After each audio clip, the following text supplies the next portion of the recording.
There are two important distinctions in our experience of reality.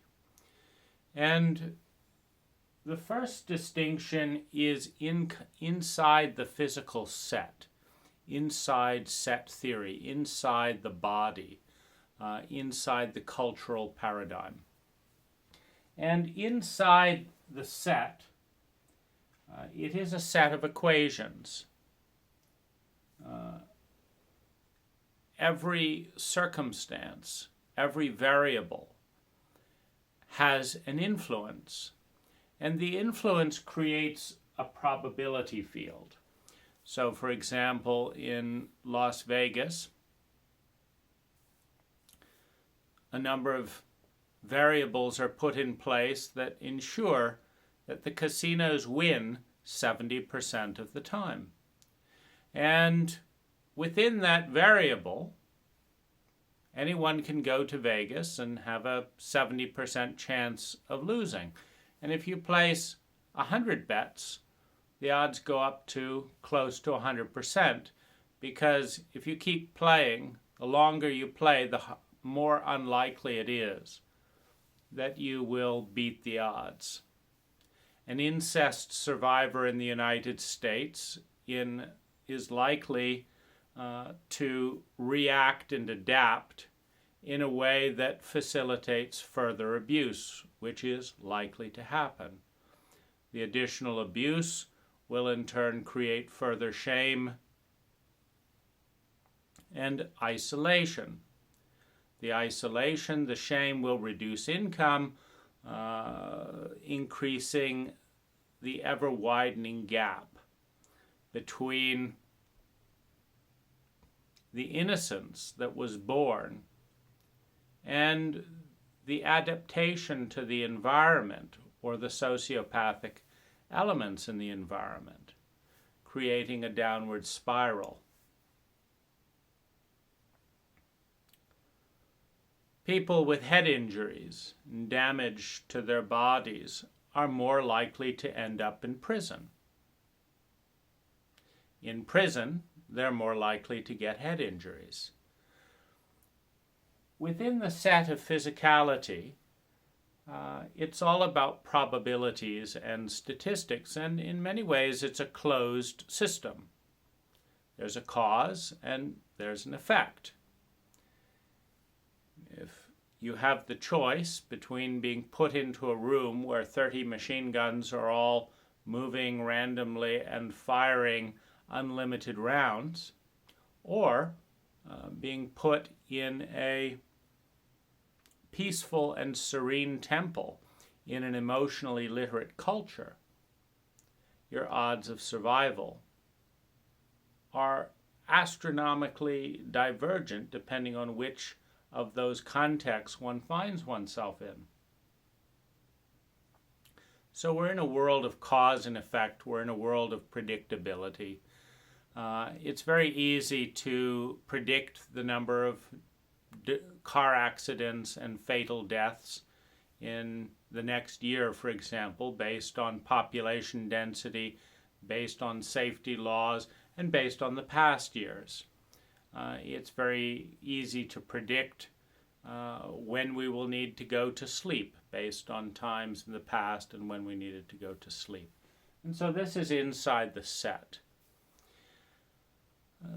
The set has a very high probability field of bearing itself out, and really the only mystery within current paradigms of science is who's going to play what role. We may be in a system in which 90% of people are unhappy and frustrated about this or that, but which one is going to be part of the 10% who is happy or who breaks with the path? That's a little bit harder to predict. And one of the reasons that on a large scale it's so easy to predict the amount of terrorist incidents, the amount of police violence, the amount of obesity, and any number of other predictions that have a steady statistic, and a wave pattern, is that within a given set of reality, the variables create the statistic.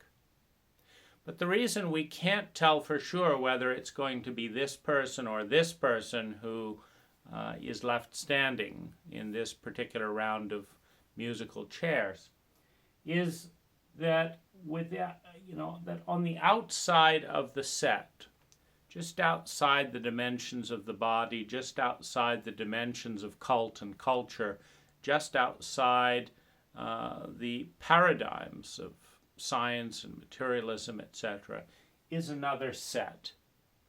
And it is a set of transcendence. And it consists of the infinite and the vast amounts of possibility that are beyond our set. By definition, 99.9%